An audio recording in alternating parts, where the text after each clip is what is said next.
Cette journée s'inscrit vraiment dans le cadre de convergence, c'est-à-dire que nous n'envisageons pas notre rôle uniquement pour délivrer les services et les projets, mais nous envisageons également notre rôle pour amener de la veille, de l'innovation et un retour d'expérience. Et pour ça, on a fait appel donc à Logica Business Consulting, qui est la branche conseil du groupe Logica. Vous verrez que les consultants qui vont intervenir aujourd'hui vont amener un maximum de concret et essayer d'étayer tous leurs propos par des retours d'expérience. C'est vraiment ça l'objectif de la journée. J'espère que cette journée vous satisfera, amènera des questions et renforcera notre pertinence dans notre politique autour des systèmes d'information centrés sur le monde commercial. Un des points principaux est le mode SaaS, qui est vraiment aujourd'hui une ambition de Michelin, de migrer progressivement sur certains types de solutions, dont le CRM, dans le mode SaaS, et de bien montrer les enjeux business, les enjeux pour la SIT et toute la coordination qu'il faut mettre en place côté Michelin pour pouvoir migrer progressivement vers ce mode de delivery qui est quand même révolutionnaire pour nous.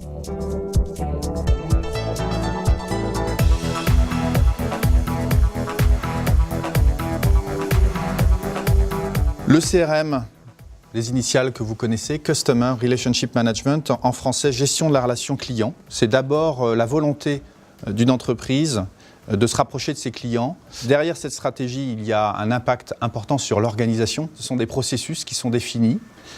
C'est également, bien sûr, les solutions applicatives, les solutions CRM dont on connaît l'existence, Cybelle par exemple, étant la plus connue d'entre elles. L'idée est d'apporter une bonne réponse, une réponse adaptée aux clients ou aux prospects au bon moment.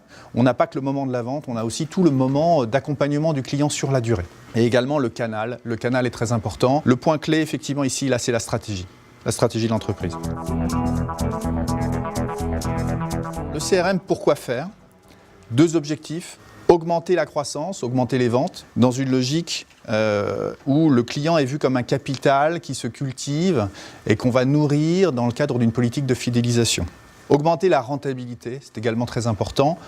Les processus de vente, de marketing et de service ont des coûts. Donc la logique du CRM, ce n'est pas seulement augmenter les ventes, c'est réduire les coûts également. Deux piliers autour du CRM, très importants. La vision à 360 degrés du client. Donc c'est vraiment un maillage important de tous les moments du client avec tous les acteurs de l'entreprise. Souvent, les outils CRM, effectivement, apportent cette capacité d'être une sorte de centralisation d'informations à destination des acteurs qui l'utilisent. Le deuxième pilier, c'est l'intégration des canaux. On a de nouveaux canaux comme la mobilité, comme le social. Tous ces canaux, aujourd'hui, sont des moyens de travailler avec le client. Ces canaux doivent être intégrés pour que les offres que l'entreprise va pousser soient rendues homogènes et cohérentes sur ces différents canaux.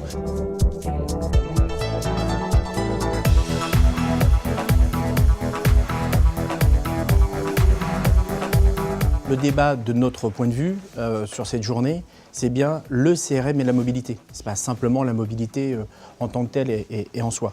Mais concrètement, ce qui vous intéresse, c'est la valeur ajoutée qu'on va pouvoir vous apporter. C'est vous accompagner dans la mise en œuvre d'innovation. On va le voir comme étant un outil, comme étant une technologie, comme étant un usage, mais c'est tout ça la mobilité.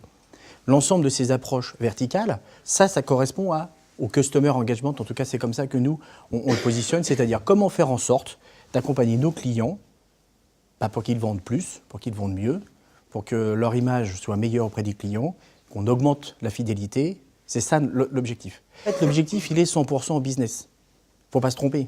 On ne le fait pas pour se faire plaisir en termes de technologie. Et en fait, la mobilité, de notre point de vue, c'est un des canaux, c'est un des moyens pour atteindre cet objectif. Mais gardez à l'esprit que le plus important, c'est l'innovation. Qu'est-ce que je peux mettre en œuvre? Comment je vais le mettre en œuvre? Comment on va être en capacité de se différencier par rapport à nos concurrents? Qu'est-ce qu'on peut faire le plus rapidement possible, le moins cher possible, avec le maximum de valeur.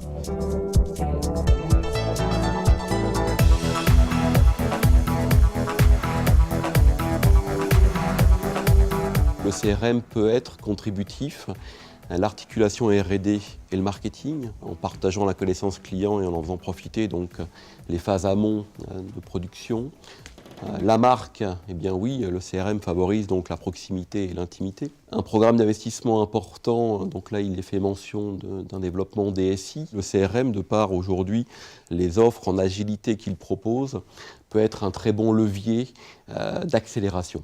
Si on regarde le go-to-market, et notamment au niveau des revendeurs, peut-être mettre en place et davantage industrialiser en fait des campagnes promotionnelles, faire évoluer BibServe, notamment en Europe, en proposant davantage de services et en le projetant davantage comme un portail, on va dire 2.0. B2C, peut-être une nouvelle approche du consommateur, notamment en travaillant sur la notion de parcours client. Il y a toujours des temps forts et des temps faibles dans la communication, c'est évident. Et le cross-canal permet justement de maintenir en fait des signaux faibles tout en gardant de l'interaction avec le consommateur, et ça c'est important. Si on dit marketing multicanal, à quoi ça vous fait penser? Courrier, téléphone, voilà, on voit des canaux. Et on voit des canaux qui sont souvent parallèles. Le multicanal, c'est quelque chose aujourd'hui que l'on voit en fait de moins en moins et qui est finalement remplacé par le cross-canal. Alors la notion de cross-canal, donc c'est une notion finalement élaborée du multicanal.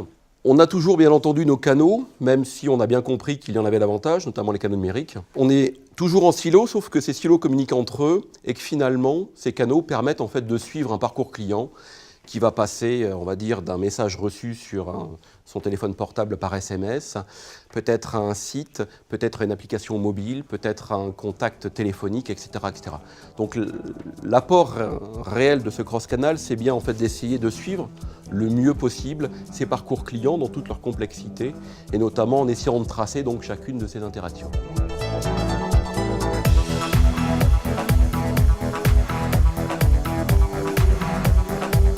Pour réussir un projet innovant, évidemment, ça regroupe différents aspects. Il y a une vision métier, d'une part, une vision du SI, ça ce sont les moyens qui sont mis en œuvre, une vision d'organisation, et là elle est transverse à l'ensemble des entités, et puis bien sûr une vision stratégique. Tous ces éléments-là se télescopent, et il faut conserver malgré tout un fil conducteur pour ne pas se perdre et être en capacité de répondre à tous ces sujets. Est-ce qu'il faut y aller sur le cloud? Oui, non. Sur quelle fonction de l'entreprise? Quelle stratégie on met en œuvre? En particulier sur les applications dites verticales SaaS et sur la fonction CRM en particulier. C'est facile, oui, mais en comparaison de. C'est rapide, bien plus rapide évidemment, à condition que. Et quelle est la contrepartie, les contraintes par rapport à ceci?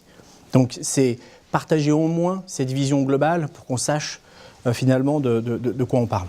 Le deuxième point, c'est la montée en puissance du SaaS CRM. Michelin, une entreprise de taille mondiale, vous faites encore du Cybelle. Vous avez fait les bons choix à l'époque où la technologie était la plus mature, et Cybelle était et est encore une très belle technologie. Cependant, il ne faut pas se voiler la face, il faut quand même savoir où on avance et comment avancent les technologies et les offres de services qui sont proposées.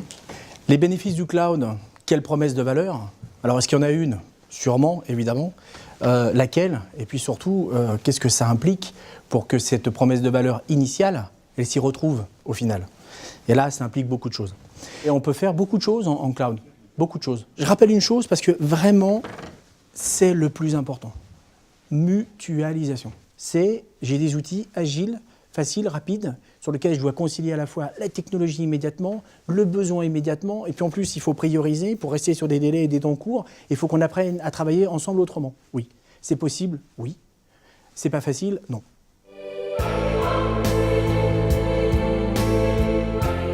Je crois qu'en tant qu'expert du cloud computing, j'étais assez surpris de voir le degré de maturité de Michelin face aux nouveaux enjeux, notamment sur la fonction marketing et vente, puisque dans le cadre d'une activité B2C et d'un déploiement mondial, ils sont déjà en train de mettre une solution cloud, de private cloud de surcroît.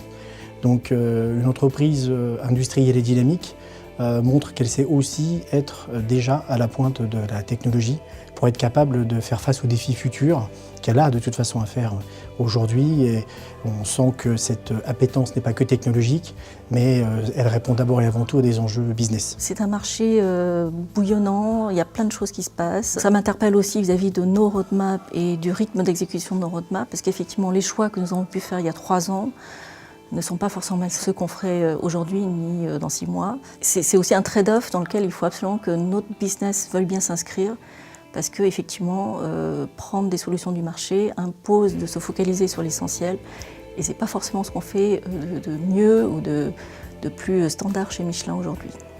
Et ça, c'est clé pour notre développement futur.